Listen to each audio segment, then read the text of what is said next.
The smell of barbecue smoke and family disappointment hung thick in the air at Riverside Park. Our annual Torres family reunion was in full swing, complete with the usual mix of gossip, competition, and carefully staged photo opportunities that would dominate social media for the next month. I stood at the edge of the pavilion watching my siblings arrange themselves for what had become their signature shot, the successful Torres children photo that would inevitably end up framed in our parents' living room and posted across every family member's Instagram account. "Maya, step back a little," my sister Isabella commanded, adjusting her designer blazer for the camera. At 32 she was the eldest and never let anyone forget it. Her real estate firm had made her wealthy enough to afford the kind of clothes that screamed success from across a parking lot. My brother Carlos stood beside her, checking his Rolex, a gift he'd bought himself to celebrate making partner at his law firm. At 30 he'd achieved everything our parents had dreamed of when they immigrated here 40 years ago. Prestigious job, expensive car, house in the best neighborhood. "Actually," Isabella said, looking at me with that familiar expression of benevolent condescension, "step aside completely, Maya. This photo is for achievers only." The words hit exactly as she'd intended them to. I'm Maya Torres, 26 years old, and in my family's eyes, the one who threw away her potential. While Isabella conquered commercial real estate and Carlos climbed the legal ladder, I'd chosen a different path. One that led me away from traditional success markers and into what they considered a dead-end career in technology consulting. "Come on, said my cousin Roberto, holding up his phone to take the photo. "Maya works hard too." Isabella's laugh was perfectly calibrated to wound. "Working hard at what? She won't even tell us what her company actually does. Some kind of computer thing. Very mysterious." She exchanged a knowing look with Carlos. "We keep hoping she'll grow out of this phase and get a real job." Carlos nodded sagely. "Dad's friend at the bank said they're always looking for bilingual staff. Great benefits, steady work. Much more stable than whatever Maya's doing with her algorithms." I could have corrected him, told him that my computer thing was actually artificial intelligence development, that my company had just revolutionized data processing for Fortune 500 companies, that the contracts I'd been working on would transform entire industries. But I'd learned years ago that explaining my work to my family was like describing color to people who'd chosen to see only in black and white. "It's fine," I said quietly, stepping away from the group. "Take your photo." As they arranged themselves, Isabella in the center, naturally Carlos to her right, leaving space for successful siblings only, I checked my phone. Several missed calls from my assistant, 3 texts from my publicist, and 2 voicemails I hadn't had time to return. The camera clicked as Roberto captured their perfect moment. 3 successful Torres children, all dressed for success, all living the American dream their parents had sacrificed everything to provide.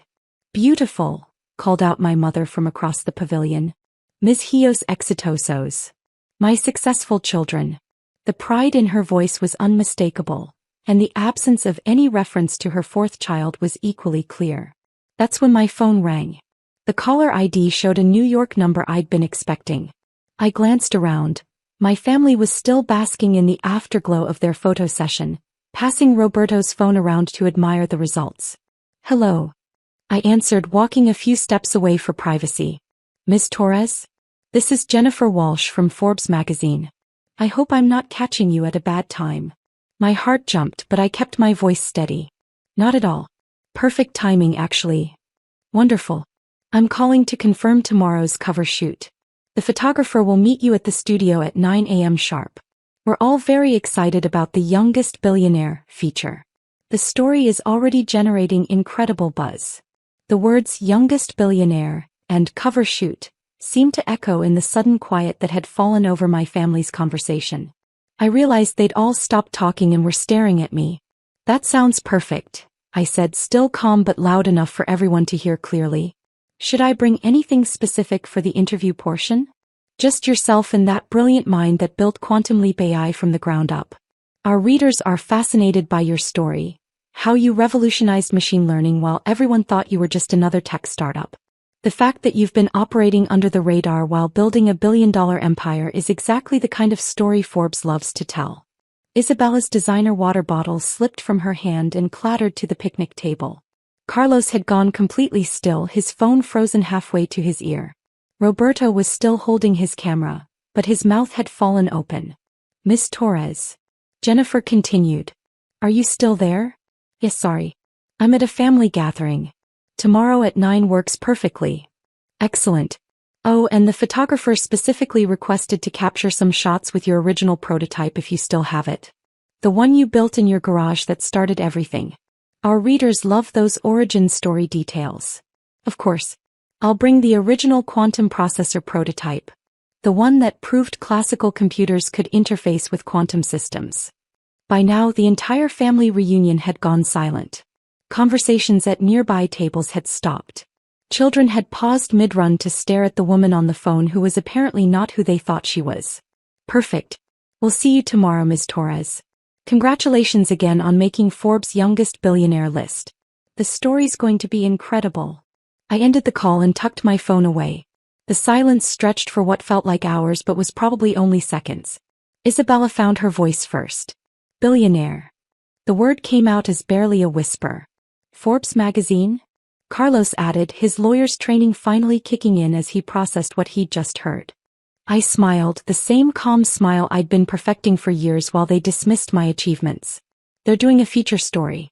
Apparently, Quantum Leap AI is more newsworthy than I expected. Quantum Leap AI, my father repeated slowly, walking over from where he'd been manning the grill. That's your company? That's my company, I confirmed. We develop artificial intelligence systems that can process quantum-level data. Essentially, we've created computers that think like human brains but process information at quantum speeds. The technical explanation sailed over most of their heads, but the word billionaire had landed with perfect clarity. You're a billionaire, Isabella said, and for the first time in my life, I heard uncertainty in her voice. According to Forbes, yes.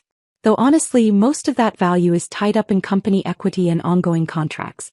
The cash flow is more modest. More modest, Carlos repeated faintly. Roberto was still holding his phone, staring at the photo he'd just taken. Should I take another picture? With Maya. Isabella looked at the camera, then at me, then back at the camera. We didn't know. You never asked, I said simply. Every time I tried to explain what I was working on, you told me to get a real job. My mother approached slowly as if I might disappear if she moved too quickly. Mija, why didn't you tell us? I thought about all the Sunday dinners where I'd tried to share my excitement about breakthrough developments, only to have the conversation immediately shift to Isabella's latest property sale or Carlos's courtroom victories. All the times I'd mention meetings with investors, only to have them dismissed as playing with computers. I tried, Mommy. But every time I mentioned my work, you changed the subject. You wanted to hear about Isabella's real estate deals and Carlos's cases. My algorithms weren't interesting enough for family dinner conversation. Dad set down his grilling tongs and joined the circle that had formed around me. Algorithms that made you a billionaire. Algorithms that solved problems people said were impossible to solve, I corrected. The money is just a side effect. Isabella was scrolling frantically through her phone. Quantum Leap AI. Maya, there are articles about your company. TechCrunch, Wall Street Journal, MIT Technology Review. They're calling you the most important innovator in artificial intelligence. When did this happen? Carlos demanded, his voice carrying that edge it got when he felt left out of important information. It's been building for 3 years, I said. But we've been operating in stealth mode until now. Most of our contracts were confidential. Government agencies, major tech companies, financial institutions. They wanted our technology but didn't want competitors to know they were using it. Government agencies? Dad's eyebrows shot up. NASA's using our systems to process data from the James Webb Telescope. The Department of Defense has contracts for threat assessment algorithms. Goldman Sachs is using our AI to predict market patterns. Google licensed our quantum classical interface technology for their next generation of search algorithms. Each revelation hit like a small explosion. My family stood there processing the fact that their unsuccessful daughter had been quietly building technology that was reshaping multiple industries. The garage, my mother said suddenly. You were always in the garage working on something. We thought you were just tinkering. I was building the first quantum classical interface processor, I said. It took me 2 years to get it working properly. Another year to prove it could scale. Then I started the company. Isabella was still staring at her phone. There's a photo of you here. At the White House. With the President. Advisory Committee on Artificial Intelligence and National Security, I explained. We briefed them on quantum computing applications last month. You met the President, Carlos said slowly. I briefed the President. There's a difference. Roberto finally lowered his camera. Maya, I'm so sorry. We all are. We had no idea. Of course you didn't, I said, but without bitterness. You never asked what I was actually working on. You just assumed it wasn't important because it wasn't what you understood. My phone buzzed with another call. This time it was my assistant. Excuse me, I said, stepping away again. Hi, Sandra. Maya, thank God. The MIT Technology Review wants to do a follow-up piece to the Forbes story. And Bloomberg is asking for an interview about the economic implications of quantum AI. Also, your mother just called the office asking if you're really going to be on the cover of Forbes. I glanced over at my family who were all watching me with new eyes. She called the office? Asked to speak to Maya's boss to confirm she's really successful. I explained that you are the boss. I think she's still processing. I'll handle it. What else? 3 more government agencies want briefings. Stanford is offering you a research chair. And Tesla wants to discuss integrating our AI into their autonomous driving systems. Set up preliminary meetings for next week. And Sandra? My family is going to have questions. Lots of questions. Clear my calendar for Sunday dinners for the next month. After I hung up, I found my family exactly where I'd left them, still standing in a shell-shocked circle around the picnic table. Stanford offered you a job, Carlos said. It wasn't a question he'd clearly overheard. A research chair. Full professor with funding for whatever projects I want to pursue. Are you going to take it? Isabella asked. Probably not. I like running my own company. Though I might do some guest lectures. My uncle Miguel, who'd been quietly listening from a nearby table, approached with a confused expression. Mija, if you're so successful, why do you still drive that old Honda? I laughed. The first genuine laugh I'd had all day. Because it gets good gas mileage and has never broken down. Why would I need a different car? But you're a billionaire, my cousin Sophia said, as if I'd missed that detail. Most billionaires don't actually have billions in cash sitting around, I explained. My wealth is in company equity, intellectual property, and investments. Plus I like my car. It's practical. Isabella was studying me with new interest. The apartment you live in, is that real or are you pretending to be modest? It's real. I like my apartment. It's close to the office, has good security, and I don't need more space. But you could afford more, Carlos pressed. I could afford a lot of things. That doesn't mean I need them. Dad had been quiet through this exchange, but now he spoke up. When your mother called your office, what did your assistant tell her? That I'm the CEO and founder of Quantum Leap AI. That we have offices in San Francisco, Boston, and London. That our technology is being used by some of the largest companies and government agencies in the world. And tomorrow you'll be on the cover of Forbes, Mom said, still processing. Tomorrow I'll be on the cover of Forbes. Roberto raised his phone again. Can we take another photo? All 4 siblings. Isabella stepped forward. Maya, I owe you an apology. We all do. We've been incredibly unfair. You've been viewing success through a very narrow lens, I agreed. But that's not entirely your fault. Society teaches us that success looks a certain way. Expensive clothes, fancy cars, traditional careers. My kind of success doesn't fit that mold. Carlos shook his head. Billionaire doesn't fit the mold? Billionaire who drives a Honda and lives in a modest apartment and wears clothes from Target, I clarified. That confuses people. Why? Mom asked. Why live modestly if you don't have to? I thought about how to explain this to people who'd spent their lives chasing visible markers of success. Because the work is what matters to me. The problems I'm solving, the technology I'm developing, the potential to change how computers think. That's what gets me up in the morning. A bigger house or fancier car wouldn't make the work more meaningful. But people don't know you're successful, Isabella protested. The people who matter know. My clients know. My employees know. The scientific community knows. Random strangers at the grocery store don't need to know. Until tomorrow, Carlos said with a slight smile. Until tomorrow, I agreed. After the Forbes article comes out, maintaining privacy is going to be considerably more difficult. Roberto was setting up his phone again. Hey, family photo. All 4 siblings. Maya in the center this time. I don't need to be in the center, I said. Yes, you do, Isabella said firmly. We've been doing this wrong for years. Time to get it right. As we arranged ourselves, me in the center feeling awkward about the sudden attention, I caught my mother's eye. She was crying but trying to hide it. Mommy, what's wrong? Nothing's wrong, Mija. I'm just proud. I'm sorry. We should have listened better. It's okay. No, it's not okay, Dad interrupted. We taught you kids to work hard and chase your dreams. But then when you achieved something extraordinary, we didn't recognize it because it didn't look like what we expected. The camera clicked, capturing a very different kind of family photo. 4 siblings, but this time with the real achiever in the center, surrounded by family members who were finally seeing her clearly. Can I ask you something? Isabella said as we broke apart. The technology you're developing, what's it going to change? It was the first time in years anyone in my family had asked about my actual work with genuine curiosity. Everything, I said simply. Medical diagnosis, climate modeling, financial systems, space exploration, transportation, communication. We're essentially teaching computers to think like human brains but process information at quantum speeds. It's going to accelerate human knowledge by decades, maybe centuries.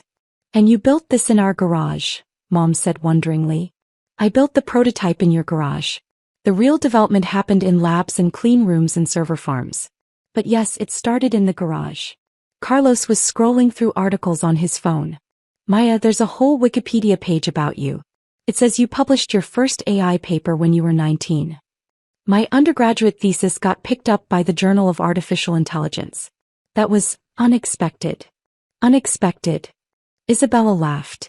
Maya, you were publishing graduate-level research as an undergraduate? The math just made sense to me. I didn't realize it was unusual until my professor submitted it for publication. My phone buzzed again. Another New York number. Sorry, I should take this. Miss Torres? This is David Chen from 60 Minutes. We'd like to do a segment on Quantum Leap AI and your work in quantum computing. Would you be available for filming next week? I covered the phone and looked at my family. 60 Minutes wants to do a story. Isabella's eyes went wide. 60 Minutes? Would Tuesday work? I asked David. I have a family commitment Sunday that I'd prefer not to move. After I hung up, Roberto was shaking his head. Family commitment? Sunday dinner, I said. I try not to miss them. You've been coming to Sunday dinner every week while secretly being one of the most important people in technology, Carlos said. I've been coming to Sunday dinner every week while building a company that happens to be successful. There's a difference. Dad had been quiet, but now he spoke up. Mija, can you explain to me, in simple terms, what your computers do? I smiled. This was the conversation I'd been hoping to have for years. Imagine your brain, Poppy. It can process millions of pieces of information simultaneously, make connections between seemingly unrelated ideas, and come up with creative solutions to problems. But it does it slowly compared to a computer. He nodded. Now imagine a computer that can process information as fast as current computers, billions of calculations per second, but also make the kind of creative connections and intuitive leaps that human brains make. That's what we've built. And this helps with what? Everything. Medical researchers can analyze millions of genetic combinations to find cures for diseases. Climate scientists can model incredibly complex weather patterns to predict hurricanes months in advance. Financial analysts can spot market patterns that would take humans years to identify. Isabella was following along intently. So your AI isn't just faster, it's smarter? It's not smarter than humans, but it can process vastly more information than any human brain could handle, and it can spot patterns and make connections that would be impossible for us to see. And that's worth billions of dollars? Carlos asked. Apparently, I said. Though honestly, the money is almost irrelevant compared to the potential impact. We're working on applications that could help solve climate change, cure genetic diseases, prevent financial crises, even help with space exploration. My mother was studying me with new eyes. You really could change the world. We really could change the world, I corrected. This isn't a one-person operation. I have an incredible team of scientists, engineers, and researchers. Some of the smartest people on the planet. But you're the boss, Roberto said. I'm the founder info. But the best leaders surround themselves with people who are smarter than they are in specific areas. My phone was buzzing constantly now. I glanced at it and saw messages from venture capital firms, university researchers, government officials, and journalists. The Forbes article hasn't even come out yet, I murmured. What do you mean? Isabella asked. Word is spreading in the tech community that the article is coming. My phone's been buzzing all day with interview requests and partnership proposals. Carlos looked thoughtful. Maya, can I ask you something personal? Sure. Does it bother you that we didn't understand what you were doing? That we didn't support you? I considered the question carefully. It hurt sometimes, especially when I wanted to share exciting developments with family and felt like I couldn't. But honestly, it also protected me. Working in stealth mode without external pressure or expectations let me focus completely on the research and development. No distractions, Dad said. Exactly. No pressure to go public before we were ready. No family members asking for investment opportunities or insider information. No complications from people treating me differently because of money or fame. And now? Mom asked. Now that's all going to change. Forbes articles have a way of ending privacy permanently. Isabella was scrolling through her phone again. Maya, there are already people posting about seeing you at the family reunion. Someone got a photo of you on the phone with Forbes. I looked around the park and noticed several people with phones pointed in our direction. Word was spreading fast. Well, I said, I guess the stealth phase is officially over. My Uncle Miguel approached our table carrying a plate of food. Mija, I hate to interrupt, but my friend Jorge says his son works for Google and they've been trying to hire you for 2 years. Is that true? Google, Amazon, Apple, Microsoft, and Tesla have all made offers, I confirmed. But I prefer running my own company. Tesla wants to hire you too? Sophia asked. Elon Musk personally called last month. They want to integrate our AI into their autonomous driving systems. Carlos set down his phone. Maya, I need to ask this directly. Are you really worth $1 billion? According to the private equity firms that valued our company for the Forbes article, yes. But that's paper wealth tied to company equity. It's not like I have $1 billion in my checking account. How much do you have in your checking account? Isabella asked, then immediately looked embarrassed. Sorry, that's none of my business. It's okay. Enough to live comfortably and fund new research projects. I pay myself a reasonable salary and reinvest most of the company profits into development and expansion. Roberto was taking more photos, documenting this surreal family conversation. Maya, can I ask you something? Why did you never brag about any of this? Even when we were giving you a hard time about your career. I thought about all the family gatherings where I'd been introduced as Maya, who works with computers, while Isabella was our successful daughter, the real estate mogul, and Carlos was our son, the lawyer. Because the work isn't about impressing people. It's about solving problems that matter. And honestly, I learned early on that talking about technical breakthroughs at family dinners was a good way to clear the room. We would have listened, Mom said. Would you? When I tried to explain machine learning algorithms, you told me to talk about something normal people could understand. When I mentioned quantum computing, you asked when I was going to get married and have kids instead. The truth of that hit hard. I could see the recognition in their faces. We're sorry, Isabella said quietly. We really are. I know you are. And I appreciate that. But the important thing now is moving forward. My phone rang again. This time it was my publicist. Maya, we have a situation. Someone leaked that you're going to be on the Forbes cover. Twitter is exploding. #QuantumMaya is trending worldwide. I looked around the park, noticing that the small crowd of curious onlookers had grown considerably larger. How bad is it? Not bad, amazing. But you're going to need security. The Today Show wants you for Monday morning. The White House called to congratulate you. And MIT is preparing to offer you an honorary doctorate. I hung up and looked at my family. We should probably leave soon. This is turning into a media circus. Isabella stood up. Maya, before we go, I want to say something publicly. She raised her voice so nearby family members could hear. I owe my little sister an apology. We all do. We didn't listen when she tried to tell us about her work. We assumed success had to look a certain way. We were wrong. Carlos joined her. Maya isn't just successful, she's brilliant. She's going to change the world and we're lucky to be her family. The gathering of extended family members burst into applause. My cousins, aunts, uncles, and family friends were all looking at me with new respect and understanding. Dad approached and put his arm around my shoulder. Mija, your mother and I immigrated to this country so our children could have opportunities we never had. But we never imagined one of our daughters would become one of the most important innovators in the world. Poppy. No, let me finish. We're proud of all our children. Isabella built a successful business. Carlos became a respected lawyer. But you built something that's going to outlast all of us. Something that will help people for generations. As we gathered our things and prepared to leave the park, I noticed the family photo Roberto had taken. All 4 siblings, but this time with the real story visible.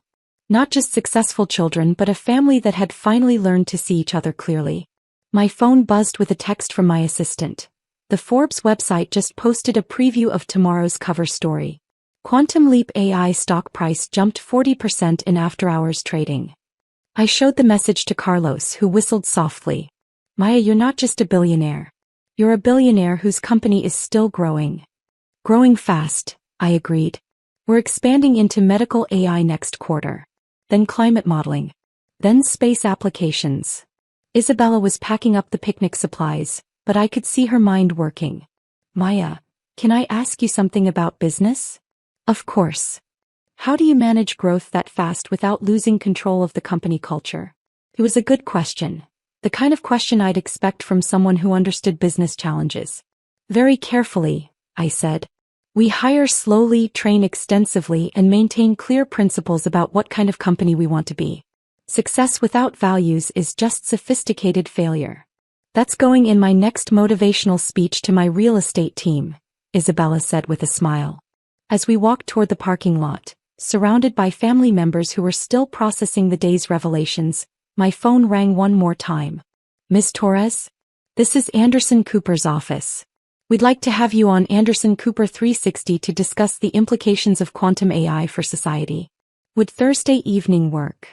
I looked at my family, my proud parents, my amazed siblings, my extended family who were all pulling out their phones to Google Quantum Leap AI and quantum computing. Thursday works, I said. But I'll need to bring my quantum processor prototype for the demonstration. After I hung up, Roberto raised his camera one more time. One last photo, he asked. The Torres family on the day everything changed. This time nobody questioned my place in the center. This time the photo captured not just successful siblings, but a family that had finally learned the difference between achievement and recognition, between substance and appearance, between being important and being seen as important. As we posed for that final shot, I thought about tomorrow's Forbes cover, next week's interviews, and the endless stream of opportunities that would follow. But mostly I thought about Monday morning when I'd return to my lab and continue working on the problems that really mattered. Because that's what success actually looks like. Not the photo, but the work that makes the photo possible. The camera clicked, capturing the moment when my family finally saw me for who I'd always been. Not the unsuccessful daughter who worked with computers, but the scientist who was quietly changing the world, one quantum calculation at a time.